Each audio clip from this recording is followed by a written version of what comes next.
Okay, so YouTube seems to be changing, and there seems to be a lot of misconceptions, so I'm gonna break it down with what I know. I've done some research, but please keep in mind I am no expert, just a teenager who doesn't know much about the law. Now, I'm not animating this one as much to get it out sooner so I can get my point across, I guess. So let's just call this a podcast with pictures. Now, why is it happening? It's very bad what is going to happen. It's very bad. I'm serious. It's not being talked about enough on the internet, so I'm sending my own opinion out. So I'm no expert, like I've mentioned, and not 100% sure what the cause may be, but what I've gathered is that kids under the age of 13 should not have accounts. They are on the internet with this Google account they shouldn't have, and of course that means Google is tracking everything they do and selling it to advertisements, which goes against the COPPA law, the Children's Online Protection Agency, and YouTube got in trouble. Listen, I don't know if that's the reason. I also know that the COPPA law is changed every 10 years, but it was changed early due to frustrated people. Don't quote me on that. I think Chadtronic mentions that in his video. Go watch his.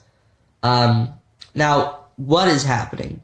Now, this is stuff that I know for certain is happening. Creators are now forced to choose whether or not they are kid-focused or not. Now, COPPA have gone to help us with what they mean by kid content. Subject matter is appealing to children, such as kid jokes, kid games, video, computer games, children TV shows or stars, cartoon characters, sports, stories, toys, books, arts and crafts, pets, and food. Presentation of the video, such as language that is simple enough to be understood by children under the age of 12, such as phrases or pop culture phrases. If the video is visually appealing to a kid, such as animated characters, bold, fast-moving graphics, or bright, vibrant colors. How perfectly vague. YouTube has also tried and defined it. Kids are the primary audience, kids are the secondary audience, the subject matter is for kids, child actors or models, characters, celebrities, and toys that appeal to kids, language meant for kids to understand activities that appeal to kids, songs, stories, or poems meant for kids. Now that is a huge problem for a lot of people, obviously. You're probably thinking, well then, if a creator just swears in a video, they'll be safe. They would be wrong. That is absolutely wrong. They are not focusing on the words, they are focusing on the video and its appearance. If you mark it as not for kids because you swear, but it has the appearance of a kid video, that's bad for you. The creator could get sued. Now, what's changing? The things that are taking away for the people who mark their videos as for kids includes comments, notifications. The video will not be able to be searched for or recommended for other people. And the cherry on top of this disaster ice cream, 90% of the revenue will be lost. That is a lot of money. Now, what does this mean? This means that 3 major things have been destroyed. 1, the community. 2, the creators. And 3, normal creators. The community is destroyed because there are no comments. You can't comment on a video. So you won't even get notified about a video that has been loaded. And if you try to search for a video you like, you ain't gonna find it. Now, for new creators like myself, we basically have no chance of becoming big. 1, if we are not recommended anymore for other people. So, if somebody watches a lot of Odd Ones Out or Jade Animations, stuff like that, they will not find me as a recommendation anymore. They won't know I exist due to this, and if they search for anything that might include animation, they will not find my videos. It's very, very frustrating. Actually, not if they search for like the video specifically, not just animation, but you get my point. Now, for actual creators, they basically just lost their jobs due to the drop of revenue. 90% is a lot of money, and the only people who might not suffer as much are the big creators, you know, like the people that make millions of dollars per video. But for all those like smaller channels, they're going to lose so much money. And people live off of YouTube. They put their heart and souls into their channels, but they're not going to be able to live off of it anymore. And that's really sad, because that means some of our favorite creators will be forced to leave due to not being paid enough. Now, another topic that kind of leads into this is animation.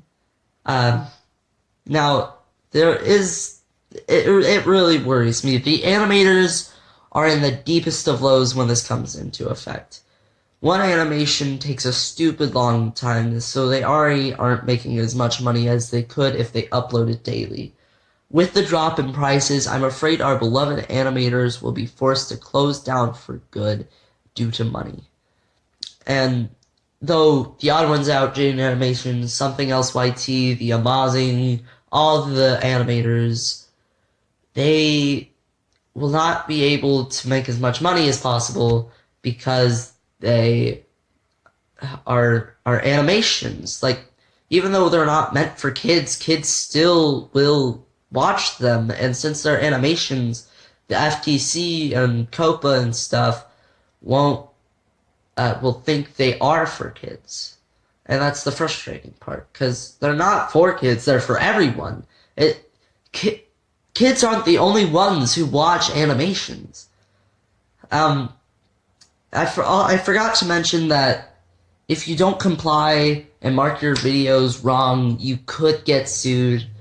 So add that to the disaster ice cream. I also, for my channel, I don't make my videos for kids. Like, just like everybody else that does animation, I don't mean it for kids. I mean it for everyone. A kid could watch my channel now I don't know, why would they want to watch my channel?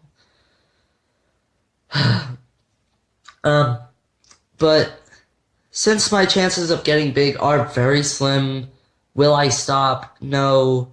I will still do animation as long as I still want to. But my main source of getting big, if somehow, some way, I'll pop up somewhere for someone, since my videos can't be searched for, and yeah. Though, if my other way is if people share me with people, but I have 16 of you, and most of you are friends. So there it is. I also know that gaming is frustrating for this. If you have like a gaming channel you like, or you have a channel that does gaming, because what classifies games as not kid friendly? You know, like FNAF. Who considers FNAF like a kid's game? But the FTC will see like these animatronics, and they don't look, in certain contexts, they don't look scary, but it's just frustrating. It's so unfair, and we as a community to fight this. I don't know if you can fight the law, but like, I don't want anybody to get fined, but I do know that there is a petition. I don't know how effective it will be in stopping this, but if you want to go and find it, I know the other content creators have linked it in their videos. Go check out their videos because they're probably more in depth than I am and probably understand it a bit better. But please go watch their videos and support them as much as possible. Well, goodbye. Sorry if I sound a bit nasally. I just came out of like a really bad sickness. Yeah, don't do leaf.